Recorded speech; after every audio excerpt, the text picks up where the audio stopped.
Hey everyone, and welcome back to We Can Help Wednesday. The service that we're going to highlight today is the court accompaniment program that we offer here at Rape Response to our survivors that go through the judicial process with their case, and what that looks like for a survivor.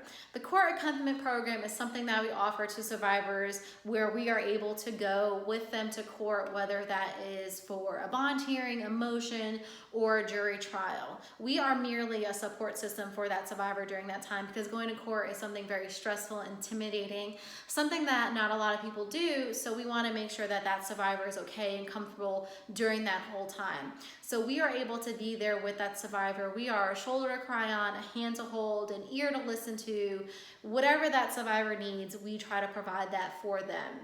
If their case does go to a jury trial, we are able to take them out to lunch every single day, if that's how long the survivor is there for, if that's how long their case is going to be heard. So we are able to provide them with some good food, some fresh air, relaxing conversation, because we don't have to talk about the trial. We can talk about why the sky is blue. So we are just a support system during that time.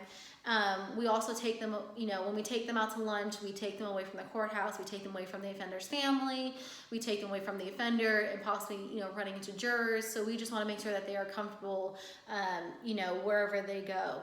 Also, when we are in court with them, we can offer them blankets, water, stress balls, snacks, coloring sheets, whatever makes them comfortable during that time. Because like I said, going to court is something very stressful and not a lot of people do it every day. So we want to make sure that, they aren't burdened with I need a water or I'm cold, because a lot of times the courtrooms are cold. So we want to make sure that they are comfortable during that time. Before coming to Rape Response, I used to work at the DA's office, and I used to be a victim advocate. So I used to utilize Rape Response all the time for my cases, for the survivors that I worked with, because as a victim advocate, you are running around the courtroom, making sure your next witness is there, making sure your prosecutor has all the things that they need, making sure the investigators are there. You're just running around making sure that this case is being heard as it should be, and making sure that this is, something that is taken covered. So to the survivor, that may look like you don't care or you don't have time to check in with them.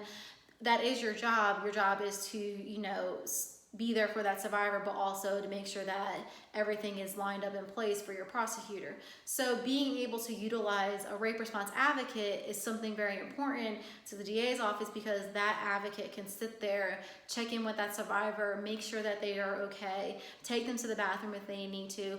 Also, it is important for that survivor to know that they have someone to sit there with them. There are also eyes to look at in the courtroom when they're testifying, to know they can look off. That way they don't have to look at the offender or the jury or whatever.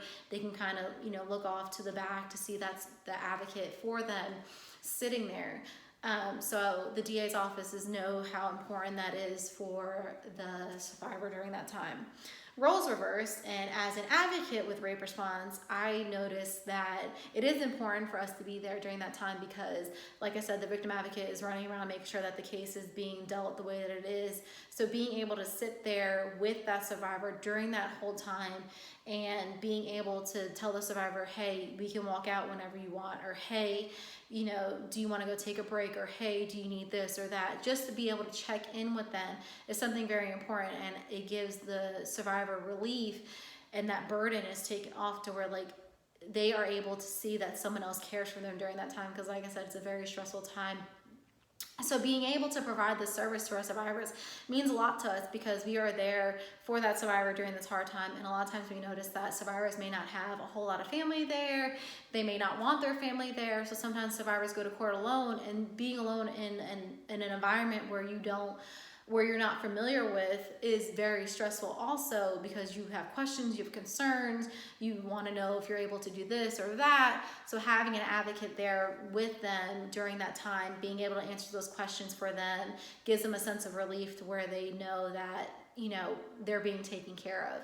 So at Rape Response, we are so privileged to be able to provide the service to our survivors during that hard time that they're going to have to deal with if their case does go through the criminal justice process. So we are super excited that we are able to provide this service for them, that we are able to be that support system for them when they don't have anyone, or an extra layer of support if they do have a whole bunch of family. So we just want to be able to say that we love our survivors and we're able to provide the service for you during this hard time of your life. So I want to thank you for listening in and checking in, and we hope to see you next week.